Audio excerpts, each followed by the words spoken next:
The legend of the Count of Saint-Germain is unlike any other in European lore. He is remembered not merely as a courtier or adventurer but as a living enigma, a man who walked across centuries seemingly untouched by the passage of time. Some called him an immortal. Others whispered he was an alchemist who had unlocked the great secret of transmutation. Still others suspected he was a charlatan who cleverly disguised his age and manipulated appearances. Yet none of these explanations exhaust the story, for what lingers about Saint-Germain is not just his identity but the idea he embodied.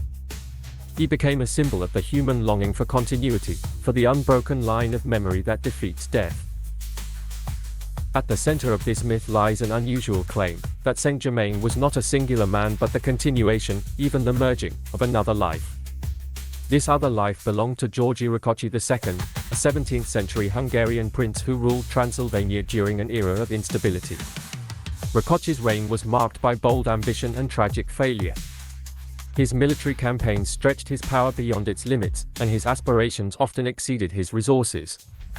Yet beyond the political stage, Rákóczi's legend became tied to mysteries of legacy and transformation. When he died, some claimed he did not vanish but instead merged with another stream of consciousness, one that centuries later would reappear as the enigmatic Saint-Germain. This merging is not spoken of in chronicles but in whispers, carried by those who sought meaning in the extraordinary presence of Saint-Germain. How, after all, could one man appear to know so much of history, art, music, language, and esoteric wisdom?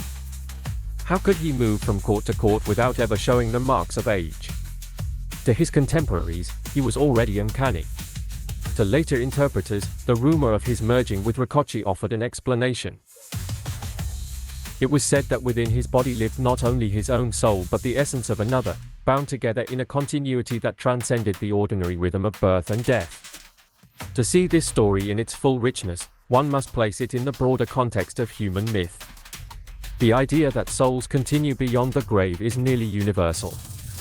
Reincarnation appears in Hindu traditions, in Buddhist teachings, in ancient Greek philosophy, and in fragments of folk belief across the globe. The details vary, but the underlying intuition is the same: memory is not bound to a single body, and consciousness is not extinguished when the flesh perishes. Most traditions imagine this continuity as a cycle of rebirths, where the soul returns in new forms, often forgetting its past but carrying lessons into the future. The story of Saint-Germain and Rákóczi offers a different kind of cycle. Instead of rebirth as a child, the soul is said to have merged directly with another adult life, creating a braid of memory. In this way, it does not return to innocence but accumulates experience, one lifetime woven into another. This idea mirrors certain biological processes within the brain itself. Neuroscience tells us that learning does not occur in a single flash of insight but through repeated cycles. Raw signals enter the brain through pathways like climbing fibers, which spiral upward into the cerebellum, carrying information that is unshaped and unrefined.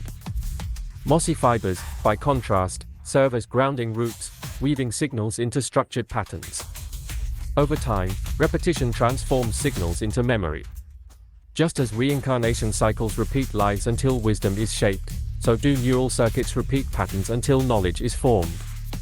In this biological mirror, one can glimpse why humanity is so captivated by stories of eternal memory. The brain itself is a myth maker, generating cycles that echo the myth of reincarnation. Saint-Germain becomes the living dramatization of this principle. He was a man who seemed to bypass the veil of forgetting.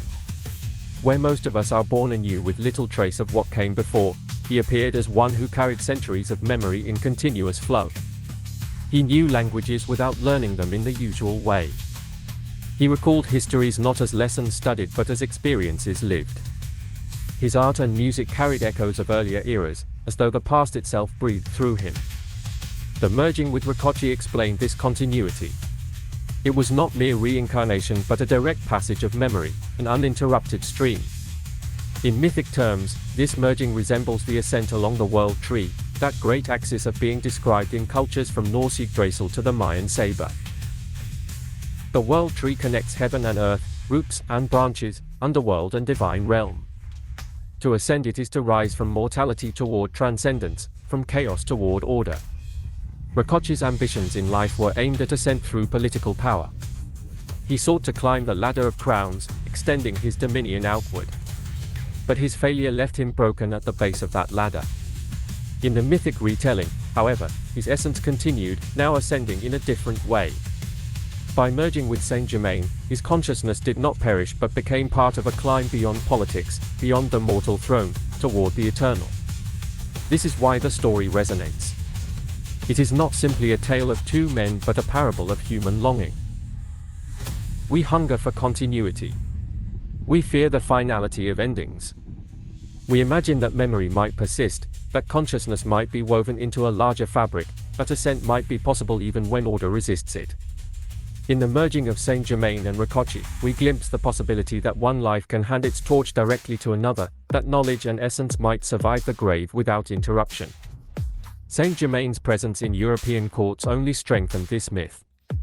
He appeared in France during the reign of Louis XV, dazzling audiences with his music and conversation.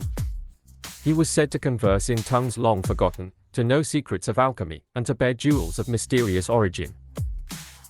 Decades later, he was seen in other courts with the same youthful appearance. Witnesses swore he had not aged a day.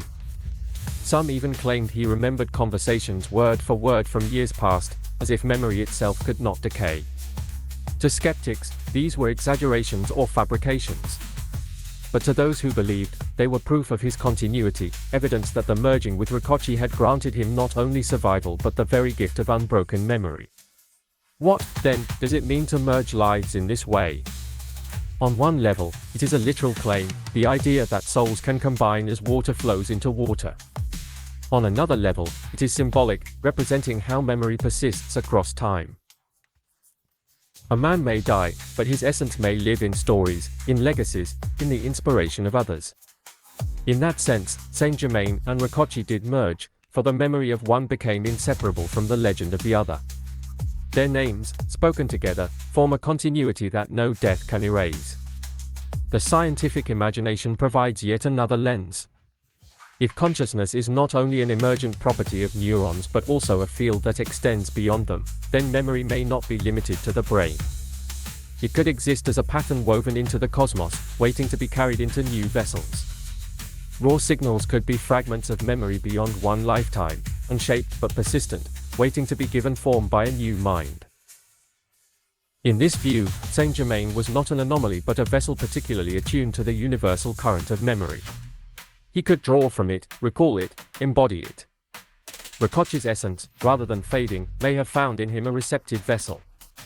The merging thus becomes a natural consequence of resonance, two streams aligning into one. The cultural universality of reincarnation supports this possibility.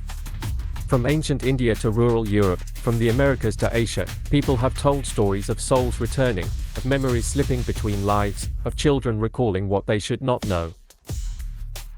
The persistence of this idea across so many times and places suggests it satisfies a profound intuition, that consciousness is larger than the body, that memory is not erased but transformed. Saint Germain stands as the European expression of this archetype, the man who became the myth of unbroken reincarnation, not as a child reborn but as a consciousness that walked continuously through time. What makes his story so haunting is that it mirrors the very structure of the brain itself. Learning is cyclical. Signals repeat. Memories consolidate only after many rehearsals.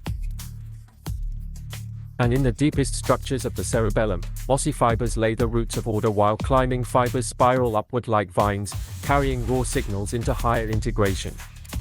These fibers are like the mythic ladders, vines, and spiral staircases of ascent stories, echoes of the universal motif of climbing. Could it be that the very structure of our brains predisposes us to create such myths? That when we imagine ascent, immortality, and continuity, we are echoing the architecture within us. If so, then Saint Germain may indeed be a myth born from biology, a dramatization of the deepest rhythms of human cognition. Yet even if the myth is biological, it remains powerful. Humanity's true quest has always been for the eternal. Whether through religions that promise life after death, philosophies that seek immortality of the soul, or sciences that search for ways to extend memory and life, we are drawn to the same horizon. The merging of Saint Germain and Ricocci is one more vision of that horizon, one more attempt to cross the boundary between mortal and eternal. It asks whether ascent is inevitable, whether the climb continues no matter how order resists, whether continuity can truly be broken. The figure of Saint Germain remains a paradox. To skeptics, he was a man of clever illusions, trickster who played upon human desire for the eternal. To believers, he was a sage who embodied that desire, a guide whose very life was the message. Perhaps he was both, for myths thrive in paradox. They need not be historically accurate to be true. Like Atlantis, the lost city that has never been found yet continues to haunt imagination, Saint Germain endures as a lost pattern, a possibility that refuses to die. In the end, what matters is not whether he truly merged with Georgi Rakoczy II, nor whether he truly lived for centuries without aging. What matters is that his story continues to speak to us. It reminds us that human beings hunger for continuity, for patterns that survive endings, for the possibility of unbroken memory. Saint Germain is the myth of that hunger made flesh, the figure who embodies our deepest wish, that we may not fade into silence but continue to ascend, carrying the spark of memory forever upward.